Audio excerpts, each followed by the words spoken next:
Muy bien, bienvenidos a todos los que están en diferido, bienvenidos a los que están acá presentes en vivo. Vamos a iniciar el final de nuestros estudios acerca de Efesios.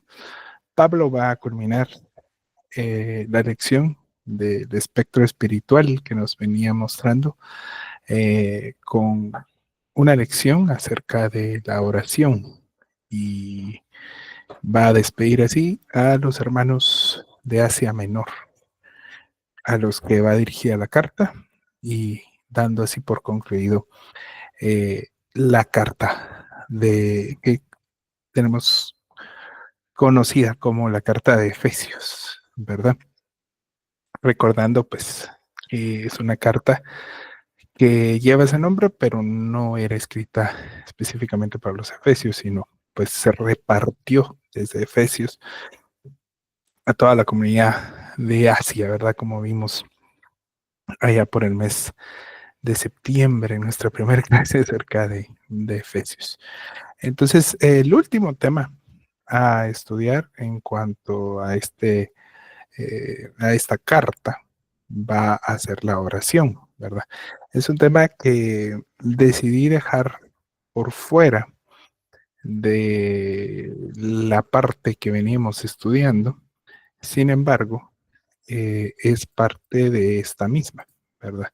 Es parte de la, de la armadura de la fe y eso es lo que vamos, perdón, la armadura de Dios y eso es lo que vamos a ver en esta ocasión. Deme un segundo.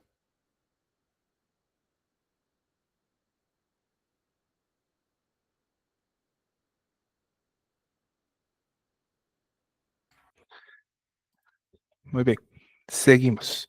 Entonces, la oración eh, es algo que encontramos en conjunto con el verso 17 que vimos la semana pasada al verso 18.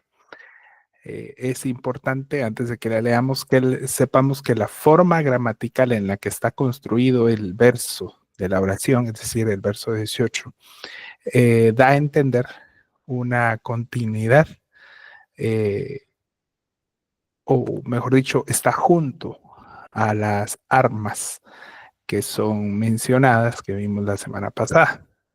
Eh, Así que, una vez más, la oración, tenemos que recordar, no es un arma para ir, tomar y destruir, porque no lo era en ninguna de las anteriores, sino es un arma de carácter defensivo, ¿verdad? No es un arma para atacar, es un arma para mantenernos firmes, como vimos la semana pasada. Algunos de ustedes no estuvieron la semana pasada, por eso estoy haciendo eh, este énfasis, ¿verdad? Acerca de cómo funciona el arma en el contexto de, de la armadura de Dios, ¿verdad? Como nosotros lo conocemos. Ahora bien, leamos el versículo y damos eh, pie a la lección. Dice el verso 17, estoy en la NBLA y el 18. Tomen también el casco de la salvación y la espada del Espíritu, que es la palabra de Dios.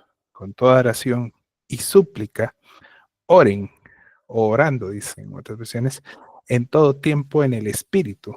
Y así, o en vista de esto, que sería la traducción literal, velen o estén velando con toda perseverancia y súplica por todos los santos. Entonces, como les decía, realmente con el casco y con el espíritu va la oración, ¿verdad? Muchas veces vemos las gráficas, ¿verdad? Sobre todo las de clases de niños, ¿verdad? Que omiten este factor de la oración, pero que es un factor que Pablo no solo va a mostrar cómo se hace, sino en dos veces en la carta de Efesios, Pablo hace, digamos, una pausa para orar por sus hermanos, ¿verdad? Si se recuerdan bien, en los estudios que hemos estado llevando, hay dos oraciones de Pablo específicas. Ahora bien, ¿cómo tenemos que usar este arma que tenemos, verdad?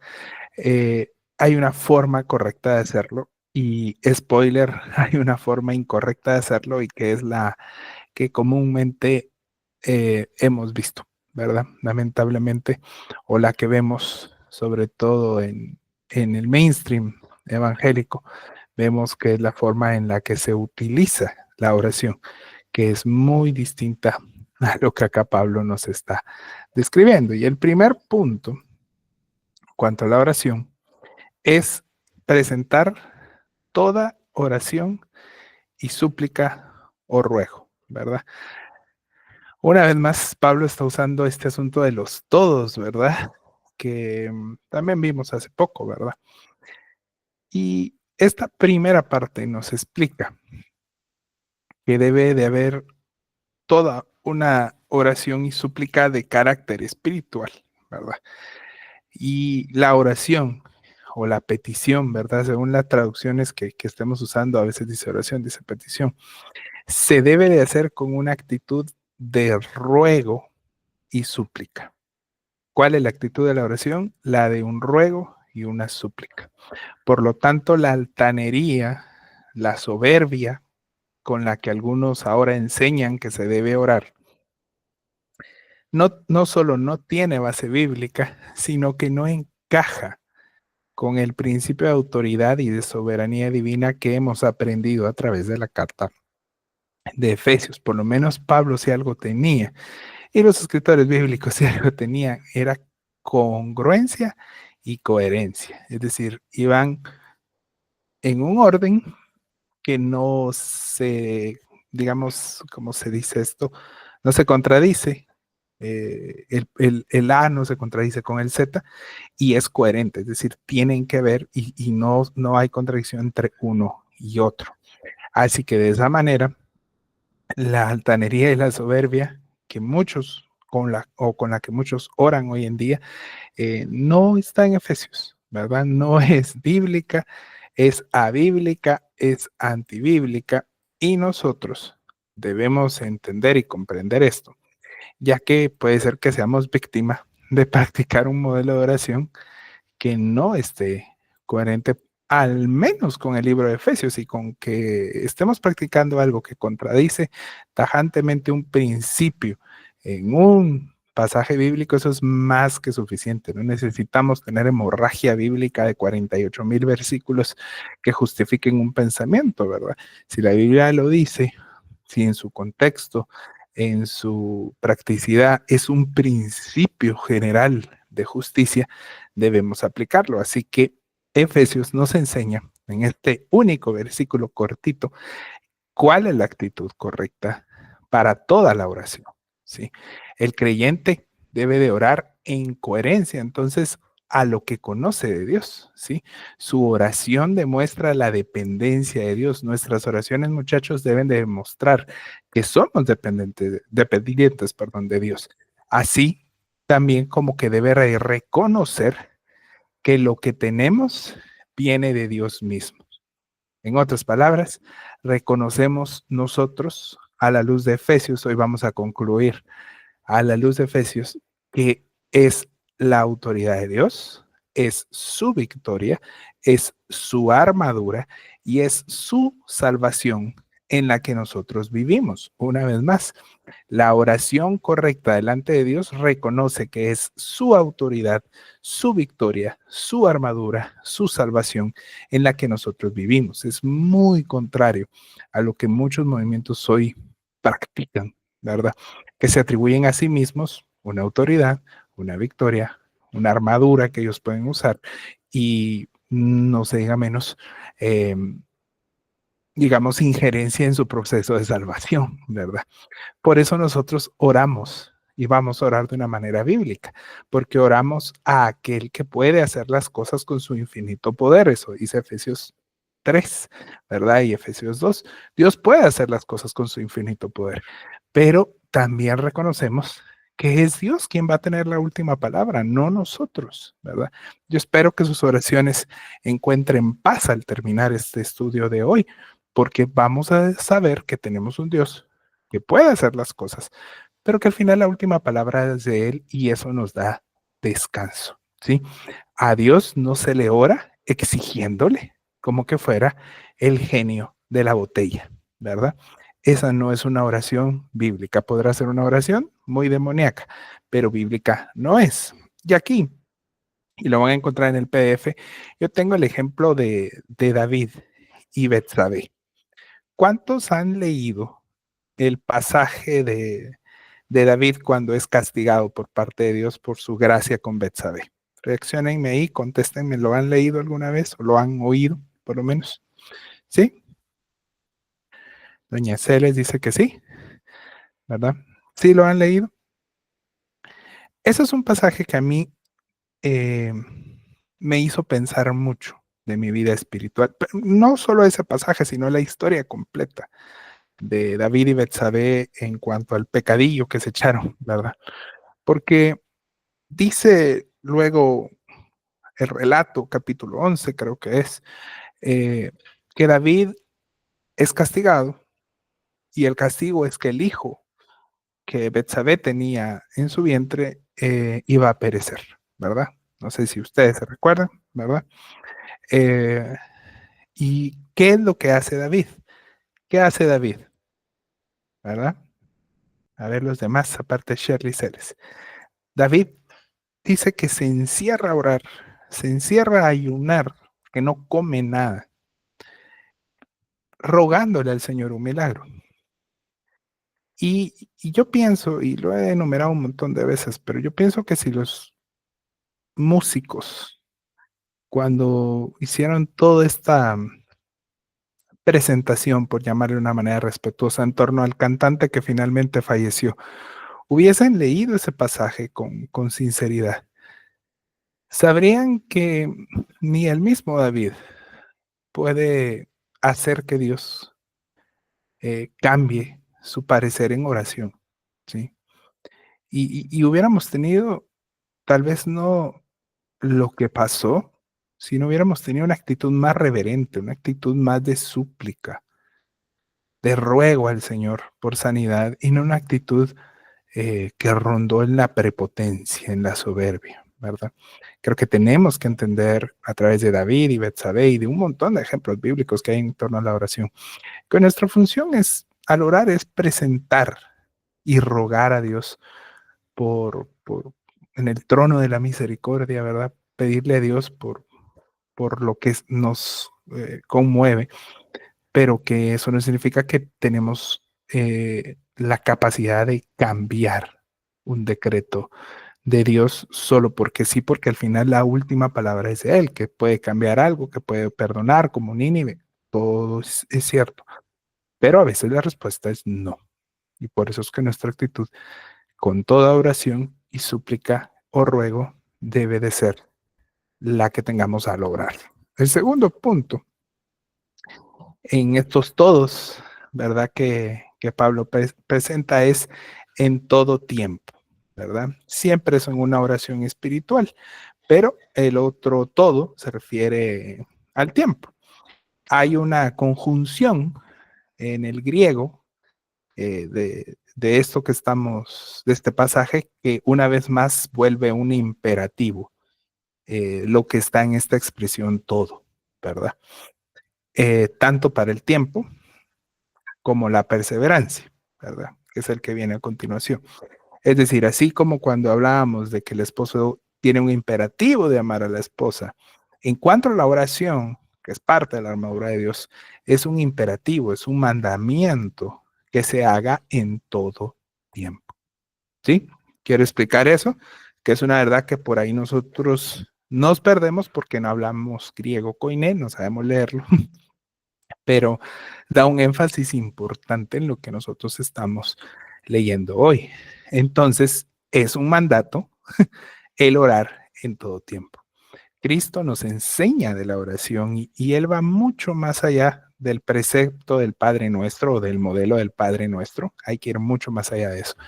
Eh, y su enseñanza está en el ejemplo de vida del Señor. Es decir, en cuanto a la oración, el Señor enseña el precepto, digamos, teórico, ¿verdad? La teoría está en el Padre Nuestro, pero en el ejemplo de vida del Señor Jesús hay una lección importante alrededor del tema de la oración.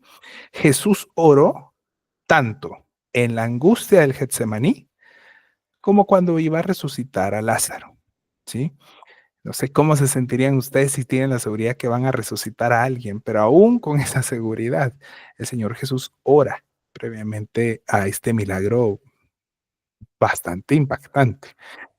Jesús ora antes de escoger a sus discípulos. Jesús ora en soledad, en vigilias. ¿Cuántos pasajes no hay en los evangelios que nos dicen que el Señor se apartó a orar, verdad? Y lo que el Señor nos enseña con su ejemplo no es otra cosa más de que todo tiempo es propicio para la oración. ¿Qué nos está enseñando Jesús? Todo tiempo es propicio, es oportuno para orar. Por eso, meditaba yo que tenemos que trabajar en liberar la oración de ideas ritualistas que a veces tenemos, ¿verdad? Ideas que buscan encasillar, ¿verdad? La oración de una manera como lo hace el Islam, ¿verdad? En el Islam no se puede orar en todo tiempo, se debe orar en ciertas horas y de cierta forma, mirando hacia un lado, en una posición en concreto, los hombres así, las mujeres así. Y claro, no, a veces los cristianos, por estos sincretismos bobos que se manejan desde el siglo XX, siglo XIX, eh, los cristianos hemos adoptado esa misma eh, digamos, teología o doctrina en la oración, y la oración debe hacerse en todo tiempo, y el Señor Jesús, como les decía, nos enseña eso, ¿verdad? Esto no es Islam, esto es cristianismo. Jesús oraba en todo tiempo, como oraba en toda forma, sin limitaciones de religiosidad. Y esto nos habla que entre más fluida, más natural y más sincera sea la oración, es más como Cristo, ¿verdad? Cristo oraba de una manera muy, muy fluida, y hay muchas formas en las que podemos ver, si leemos los evangelios, que el Señor ora, ¿sí? A veces súper solemnes, a veces muy coloquiales, etcétera, etcétera, etcétera. Cuando el Señor hablaba, por ejemplo, de buscar encerrarse en la intimidad, ¿se recuerdan ese pasaje? Él se refería a la importancia de la devoción individual, ¿sí? Y que el propósito de esta sea encontrarse con el Padre, porque lo que hacían los demás en su época era que los demás lo vieran, ¿verdad? Yo oro, yo canto, yo predico para que los demás miren cómo soy de genial. Esa no es la oración, ¿sí? La oración es una oración de intimidad con el Padre. No es para estar subiendo en TikTok videos donde estoy llorando y sacando mocos, no es para estar haciendo eh, todas esas cuestiones, ¿verdad? Creo que tenemos que meditar un poco si no estamos siendo muy fariseos con nuestras redes sociales, ¿verdad? No sé si ese sea el objetivo, pero yo creo que debemos entender que la oración es un asunto íntimo, personal, no un asunto para estar mostrándole a la gente cuán santos somos porque oramos desde un live, ¿verdad? Me parece que no es coherente, ¿verdad? Los religiosos buscaban que les vieran orando en público para hacer gallardía de su religiosidad, ¿verdad? Oraban únicamente cuando alguien los pudiera ver que estaban orando, ¿sí? No porque tenían en su corazón el precepto de orar en todo tiempo, como la carta de Efesios nos demanda. Y el siguiente punto es orar con toda perseverancia, ¿sí? Entre los mitos que rodean la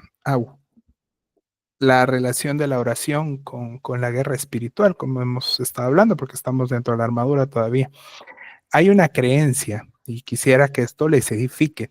No crean que acá estamos pelando a las demás religiones cristianas, pero realmente esto es con un fin de edificación, y tenemos que analizar el consejo, el imperativo bíblico versus lo que practicamos, porque la guerra espiritual, el movimiento de la guerra espiritual de los años 99, 2000, bueno, acá en Latinoamérica, nos trajo la falsa creencia de que Dios nos va a escuchar más en ciertos lugares físicos, ¿verdad? Hay quienes creen que en la tierra de Canaán, si yo voy, tomo mi boleto y llego a la tierra de Canaán, Dios me va a escuchar más ahí. ¿sí? Y hay gente que hasta hace viajes para ir a orar al Monte de los Olivos. Esto es un absurdo, ¿verdad? Pero de la misma manera hay gente como una iglesia que hoy ya casi ni existe, pero fue muy famosa. Exacto, ahí va. Bien, Shirley, 100 puntos. Orar en un monte específico, ¿verdad? Dice ahí Shirley, en el Cerro de Baúl, ¿verdad? ¿Por qué? Porque ahí está cerca a, ¿cómo se llama esta ciudad? Donde dicen que las verduras son grandotas. Eh, bueno, ahí está cerca ese lugar, ¿verdad? Eh, y hay que orar en un monte, porque Jesús ora en un monte. ¿Sí? Son visiones materialistas que no son coherentes, ¿verdad? O algunos pastores que están frustrados porque nadie va a las reuniones de ayuno y oración. Dicen que venga porque aquí Dios le va a contestar, ¿verdad? Dicen, véngase, véngase, que hay que venir a la oración, hay que venir a ayunar y hay iglesias que tienen culto de oración de lunes a sábado, ¿verdad? Todas las noches. Mm, Y, claro, no se manipula a la gente, ¿verdad? Consciente o inconscientemente, voluntario o involuntariamente. Almolonga, gracias. Gracias, Johnny. Porque estaba con mi cabeza distraída pensando, cosa va, muy bien. Entonces se manipula la gente, tiene que venir acá, como se dice, tenemos que ir cerca al Molonga porque ahí está Dios, tenemos que ir a Canaán, tenemos que ir a la iglesia, tenemos que ir a la casa del pastor, o sea, esas cuestiones, ¿sí? Y también de la mano de esto, hay quienes creen que Dios escucha más a una persona, ¿verdad? Ya, directo. Dios escucha más al apóstol lobo, Dios escucha más a un pastor, Dios escucha más a la esposa del pastor, Dios escucha a la hermana que habla en lenguas como que es Shakira, ¿verdad? Eh, Dios escucha más a un cantante, Dios escucha más a un pseudo profeta, Dios escucha más al que tiene la espada de Sergio Enríquez, Dios escucha más, etcétera, etcétera, etcétera, que a mí, ¿verdad? Y esas son creencias que no son bíblicas, ¿sí? Que yo, simple creyente en Cristo, ¿qué me va a estar escuchando Dios? Yo necesito que me oren, ¿verdad? Y por el contrario, pues conscientes de la forma de orar bíblica, debemos hacerlo con perseverancia, sin los mitos del tiempo, que ya vimos en el punto anterior, sin mitos del lugar o de las formas, ¿sí? Entre otros mitos que hay, ¿verdad? Porque lo que el enemigo quiere es que nosotros creamos que nuestra oración no tiene valor. Les pongo un ejemplo práctico de esto y del poder de la oración, ¿verdad? Eh, y este asunto de la ansiedad, no sé cuántos de ustedes son ansiosos. Yo, dice mi mamá que yo nací ansioso. Entonces, pero miren el poder de la oración y no estamos hablando acá porque caiga fuego sobre nuestra cabeza y cosas. No, no, no. Es la oración auténtica, la que se hace en todo tiempo, la que se hace con súplica, la que es con perseverancia. Si oramos a Dios con perseverancia, esto nos va a ayudar a luchar contra la ansiedad. Y esto es testimonio, ¿sí? Y orar con frecuencia es mucho más que solo hacer catarsis con Dios y creer que hay una fuerza que nos mueve. Es mucho más, ¿sí? Porque la oración con perseverancia nos permite constantemente expresarle a nuestro proveedor, a nuestro creador y a nuestro salvador nuestros sentimientos destructivos, ¿verdad? Y todo eso va a coadyuvar a la paz que necesitamos. Ese es el poder de la oración que Pablo mismo explica en Filipenses 4:7. ¿Sí? Por nada os estéis afanosos. Antes la paz de Dios que sobrepasa vuestro entendimiento. Miren, ahí no existía Freud, no existía consejería bíblica, no existía nada de eso. Pero lo que Pablo está diciendo ahí es, ustedes van a sufrir de ansiedad, ustedes se van a estresar por pistos, se van a estresar por esto, por oportunidades, van a sentir que ya van a cumplir 40 y su vida no vale nada. Todo eso Pablo ya lo tenía contemplado y decía, por nada os afanéis. Antes la paz de Dios, que es espiritual, que ya lo vimos en el capítulo 4, los llene. ¿Sí? Y este es un ejemplo de la oración. Pero miren, si nosotros no atendemos el consejo bíblico, pues vamos a empezar a reprender demonios de ansiedad, toda legión de depresión, todo demonio de, de estar deprimido, de estar triste, en el nombre de... Y todas esas cuestiones no sirven. Perdón, aquí sí voy a ser radical. No sirven. Lo que sirve es la perseverancia en la oración hasta que nuestro corazón vaya construyendo paz espiritual que viene de Dios. Ese es el poder de la oración en perseverancia. ¿Sí? Por eso el enemigo es el que predica. La oración de fulanito vale más que la tuya, porque lo que quiere es que nosotros no oremos, que dejemos de confiar, ¿verdad? Eso es lo que él quiere, que dejemos de creer de que Dios habla en la oración, que Dios habla en su palabra, ¿sí? Mientras la palabra, por el otro lado, nos dice, esta es la armadura de Dios para que la uses y para que te defendas del enemigo. Eso es lo que la palabra está diciendo. Y parte fundamental, varios comentaristas que leí concluían que la oración es como el amalgama, es como el pegamento de la armadura, ¿verdad? Y la oración nos va a servir si nosotros somos conscientes de la verdad detrás de ella, ¿verdad? Eso va a liberar nuestras mentes para orar, no como orábamos antes, sino para orar bien, como dice Santiago, ¿verdad? Es que ustedes, lo que pasa es que está bien que oren, pero oran mal, ¿verdad? Versión Nolito Contreras, ¿verdad? Lo mismo nos está diciendo Efesios, ¿verdad?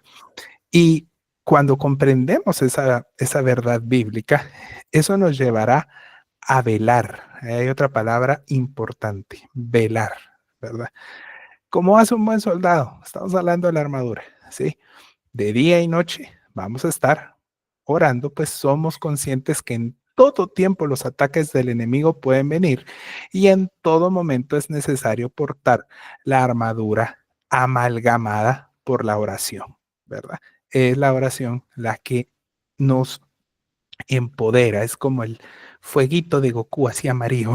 Ese es el poder de la oración que está en nosotros. Y por último, un aspecto súper popular de la oración es lo que Pablo dice en el verso de oren por todos los santos, ¿verdad? Que es lo que tenemos acá. Oren por todos los santos. Inclusive Pablo ya abre su corazón y dice, oren también por mí, para que sea cada palabra al abrir mi boca, a fin de dar a conocer sin temor el misterio del Evangelio.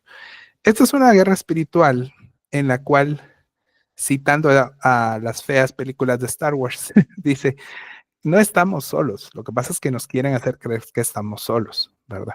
Esto es una guerra espiritual donde no estamos solos. La oración por nuestros hermanos es importante porque juntos vamos a estar más protegidos. ¿Se recuerdan de la formación tortuga que vimos la semana pasada que ahí tienen en la diapositiva?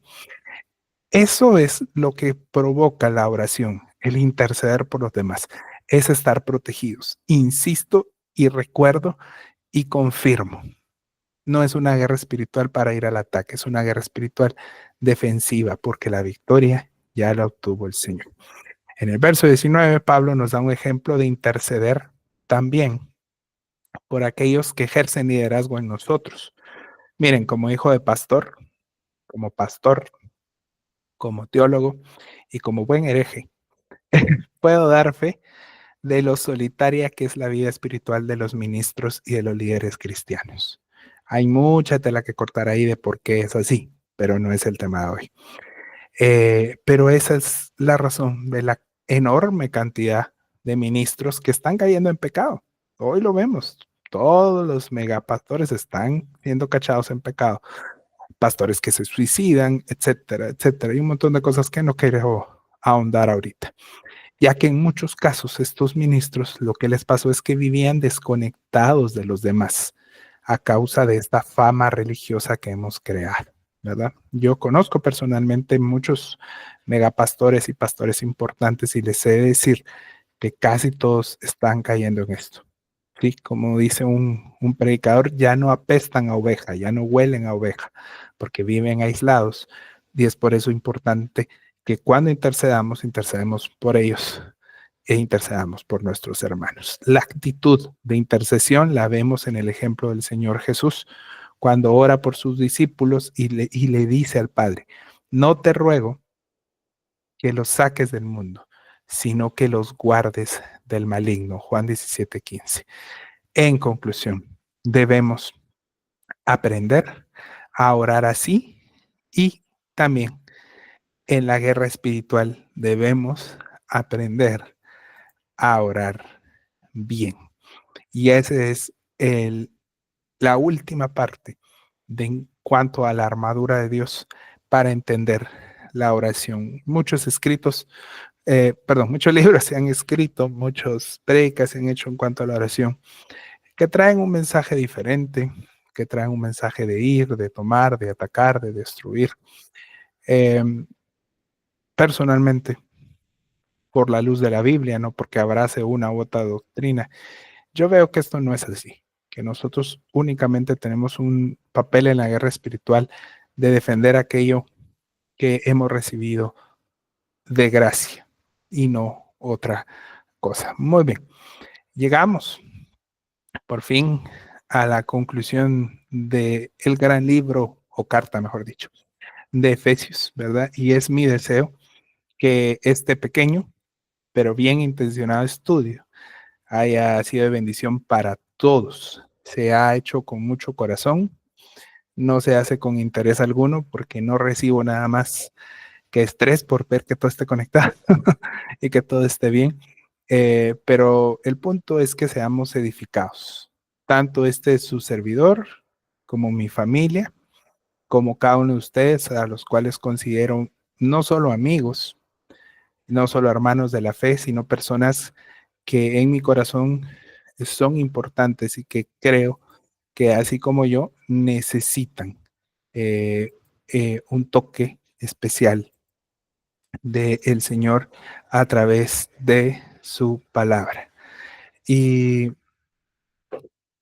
así que quisiera culminar, creo que está lloviendo, ¿verdad? Está lloviendo bien fuerte, eh, con un breve resumen para, digamos, tener un recuerdo de lo que fue.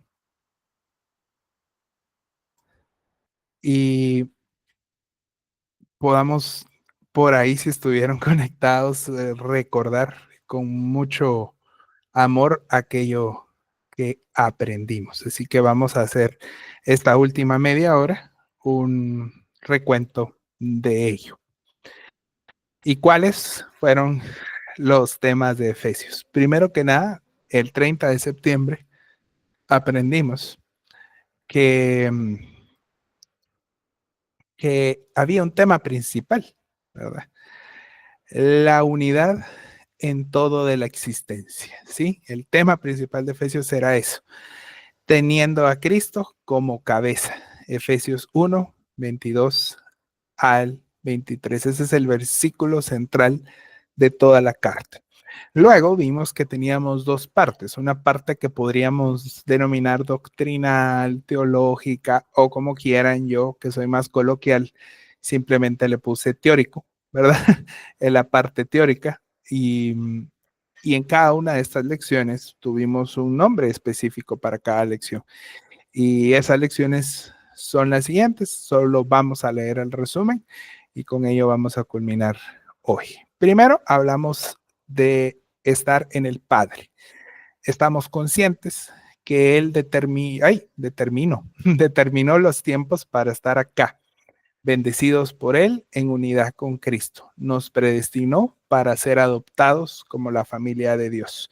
Esto es capítulo 1, versículo 3 al 6. Luego hablamos de estar en el Hijo, pues sabemos que a través del sacrificio de Cristo, por entendimiento y sabiduría, nos reveló su plan, que era un misterio para darnos salvación y hacernos herederos a todos los que ponen su esperanza en Cristo.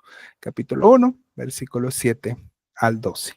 En el Espíritu, ¿verdad? Si se recuerdan todavía, era una eulogia, todavía no sé decir esa palabra, a la Trinidad, con lo que Pablo empieza para los que dicen que no hay Trinidad. En el Espíritu, comprendimos que la promesa del Padre y el Hijo era un testimonio de la Trinidad misma, es decir, a la promesa de que el Espíritu iba a venir a habitar en nosotros. y que cumplía en plenitud esta promesa el plan de Dios para hacernos suyos integralmente, ahora y para siempre. Somos su único pueblo. ¿Por qué es importante el Espíritu? Porque nos da seguridad de que somos suyos. Luego, avanzamos un poquito ese fue el primer párrafo. El segundo párrafo de la carta nos hablaba de la plenitud de la salvación. Somos conscientes de la necesidad de conocer bien del Señor, de pedir al Espíritu ilumine nuestra mente y corazón para conocer nuestra esperanza y su poder a favor nuestro. Ese poder que resucitó a Cristo mismo y lo puso como cabeza en plenitud de la iglesia. Eso, en plenitud, perdón, para su iglesia. Eso está en versículo 15 al 23 del capítulo 1,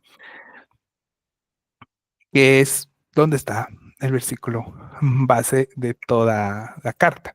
Luego continuamos y hablamos de que es por gracia, ¿sí?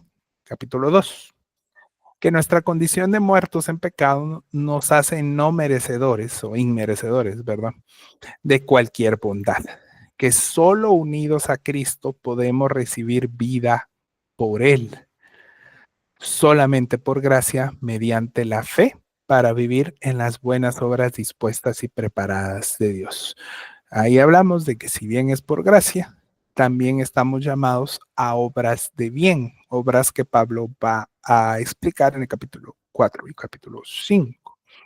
Luego aprendimos un tema muy controversial, por los cuales algunos se pelearían con nosotros, es que somos un pueblo y una familia. Somos el pueblo de Dios, no por rito como el de circuncisión, sino por la sangre de Cristo que nos compró para ser para Él un solo pueblo que ahora vive en paz entre ellos, es decir, judíos y gentiles, y con su Creador, donde la ley no pudo redimirle. Así que entendimos que la ley era insuficiente para darle vida y formar el pueblo de Dios, y fue necesaria la gracia de la cual veníamos aprendiendo en el tema anterior. Luego hablamos de la edificación de Dios. La iglesia se construye sobre el fundamento de la palabra dada por los profetas y los apóstoles por el Señor Jesucristo mismo, que es la palabra en vida. Aprendimos que no hay otro fundamento para la construcción de la iglesia más que la palabra. Pablo lo dice muy clarito y es por eso que en muchas iglesias hay crisis, porque el fundamento es lo que una persona diga, no lo que dice la palabra. Y eso es un problema. Y cuando la palabra es el fundamento, así en el Espíritu somos construidos en un templo de Dios vivo. Todo se une perfectamente y se va levantando en unión por el Espíritu. Y por último, en esta parte teórica, agarramos todo el capítulo 3 para hacer una sola lección y hablamos del misterio de Dios. Comprendimos la revelación progresiva. ¿Se recuerdan que les expliqué principio teológico de la revelación progresiva? Hay un plan perfecto de Dios para salvación a los gentiles y judíos por igual. No hay dos planes, solo hay uno. Confiando en su poder y amor que puede redimirlos. Y acá está la otra oración de Pablo que hace por el pueblo de Dios y por los redimidos para que sean abiertas nuestras mentes para comprender el amor de Dios. Y aquí terminamos toda la parte teórica. Aquí en medio de esto pasó la Navidad y el Año Nuevo y todo eso. Y luego ya este año retomamos la parte que es la sección práctica y que hoy estamos, gracias a Dios, culminando, ¿verdad? Primero hablamos de que estamos unidos en el cuerpo. Recuérdense que si un tema se puede hacer de la carta es la unidad, ¿verdad? Y bajo ese precepto, ese tópico de la unidad, podemos y debemos leer toda la carta. Entendimos que para vivir una vida digna como hermanos en el camino, ¿verdad? Debemos cultivar la humildad, la mansedumbre, la paciencia y la tolerancia, la verdadera tolerancia, ¿verdad? A través de un amor espiritual. Es decir, y vamos a practicar humildad, mansedumbre, paciencia y tolerancia espiritual, no el que el mundo dice que debe de ser. Esto no es natural en los seres humanos, sino que viene de Dios. No se puede ser humilde, manso, paciente y tolerante con un origen humano. Se puede fingir, se puede creer que lo que estamos haciendo es eso, pero no lo es. That's it. Así es el Evangelio, radical. Luego hablamos, y muy coherente y congruentemente, de la madurez cristiana, ¿sí? Hablamos, entre muchas cosas, que debemos usar los dones para la mutua edificación, ¿verdad? No para que nos digan el apóstol, el arcángel, el allá, ¿verdad? Los dones están para una mutua edificación y crecimiento de la iglesia, ¿sí? Los dones no tienen otra función más que eso, que llevar a los miembros a la madurez. No para actuar prepotentemente, la iglesia con miembros maduros crece en amor edificándose con los dones de todos. Los dones tienen la función de llevar a la iglesia a la madurez, y esto ya es el capítulo 4, versos 7 al 16.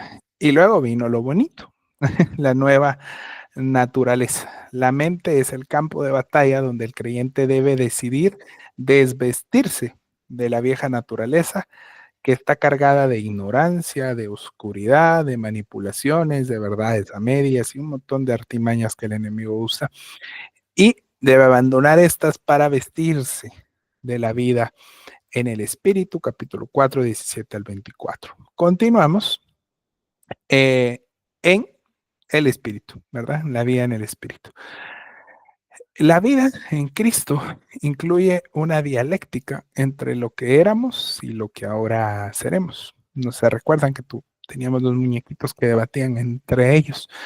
Eh, y eso es lo que nosotros debemos de ejercitar para trabajar la santidad. Debemos abandonar toda aquella obra que sea de la vida pasada para en su lugar vivir una vida en santidad. Debemos de comparar qué es lo que le agrada al mundo, al enemigo, y qué es lo que le agrada a Dios y está en su voluntad. Capítulo 4, 25 a 32. En el amor, vivir en amor entre hermanos requiere indudablemente abandonar las prácticas pecaminosas y las insinuaciones a estas. Amarnos es amar a Dios primero, y amarle significa obedecer sus mandamientos. Si no muchos se recuerdan, ahí comentamos de cómo debemos de tener cuidado con qué cosas bromeamos, con qué cosas hablamos, qué cosas nos decimos, porque a veces, por muy graciosos, creemos que estamos siendo muy graciosos y simplemente estamos haciendo apología del pecado. Ni siquiera en la mente deben de existir esos pensamientos, valga la redundancia, porque entonces no estamos actuando en amor por nuestros hermanos. Y luego, ya para casi terminar, hablamos de estar en la luz. Estamos llamados a hacer luz y dar frutos de justicia y verdad. Es la primera vez que Pablo va a hablar de este concepto de justicia y verdad, que va a seguir enfatizando a lo largo de lo que le queda a la carta.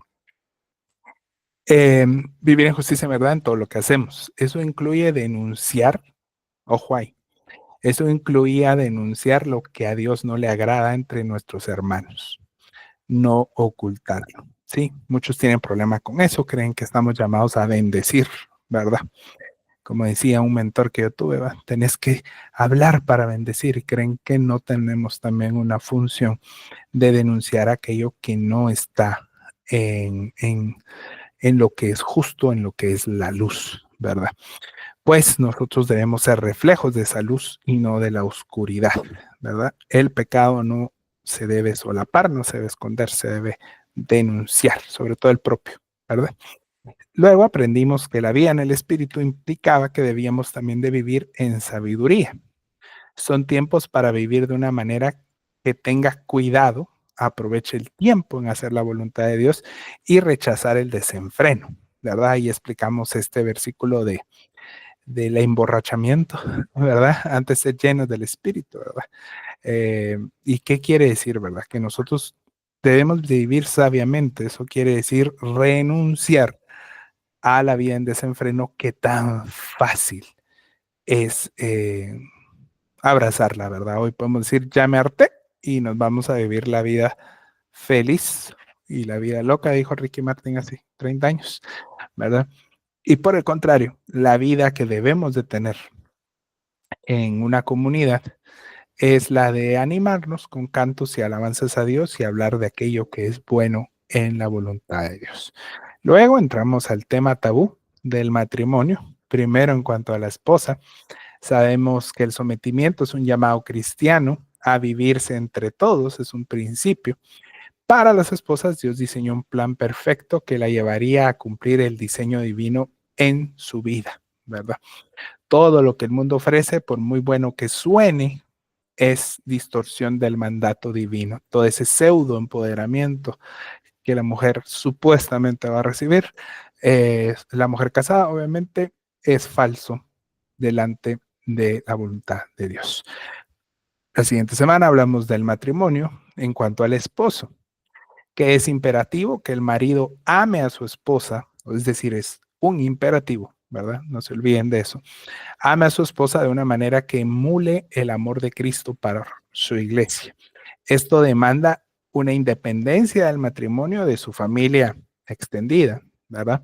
Así como sustento en todas las áreas de sus vidas. El hombre está llamado a ser el sustento de ello a través del amor y el respeto que viene del Espíritu Santo. Ese amor, ese respeto que el marido está llamado a dar, tiene su origen en el Espíritu Santo. Luego, ya dentro de la temática de las relaciones, hablamos de la familia, específicamente de los padres y los hijos. La justicia y la verdad debe alcanzar a la familia. No se trata de idealizar y justificar lo que aprendimos o heredamos de nuestros padres, sino de hacer lo que es correcto en la voluntad de Dios. De la misma manera, la honra a los padres no va a ser nunca por merecimiento, ¿sí? Sino una invitación al perdón y la restauración. Eso es vital, que perdonemos y restauremos esa relación con los padres. Pues la ira y la frustración, el autoritarismo deben morir por el poder de someternos en el Espíritu Santo. La forma de destruir estos es el sometimiento, es entender como padres que los hijos también son nuestros hermanos en Cristo, ya no son solo nuestros hijos. Esa perspectiva va a cambiar todo, ya entrados en el capítulo 6, versículo 1 al 4. Y por último, que lo acabamos de ver, y espero que recuerden, las relaciones laborales en este mes, ¿verdad? ¿Qué pasó de marzo? Hablamos del servicio. En las relaciones laborales debe premiar la justicia, el respeto, la humildad y saber hacer todo como para el Señor. Tanto desde una posición de autoridad, si somos jefes o no, como de una relación de dominio laboral. Si solo somos empleados, entender que es hacer lo justo, cómo predicamos el Evangelio con nuestras relaciones laborales. Capítulo 6, versículos 5 al 9. Y luego entramos en este tema que hoy mismo concluimos de las relaciones espirituales. En el ámbito espiritual, el poder para mantenernos en victoria viene solo de Dios, pues las artimañas del diablo no tardarán en acecharnos pero tenemos una lucha en lo espiritual, no material. Primero que nada, entender que es un aspecto espiritual.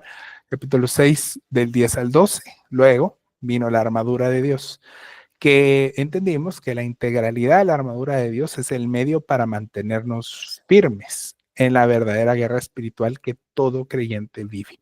Resistiendo al enemigo con el poder de Dios de nuestro lado es que la victoria se mantiene, no llega, se mantiene. Versos 13 al 17 al 6. Y por último, lo que hoy vimos, la oración es la última, ¿sí? La última arma en contra del enemigo. Es lo que mantiene la vida espiritual viva y el medio de comunión con Dios, así como una amalgama en la defensa de la iglesia. Y con eso, mis amados, terminamos Efesios. Muchas gracias a todos ustedes por ser parte de esta presentación, de este estudio de, del libro de Efesios. Es un libro que espero haya sido de bendición y de edificación para ustedes.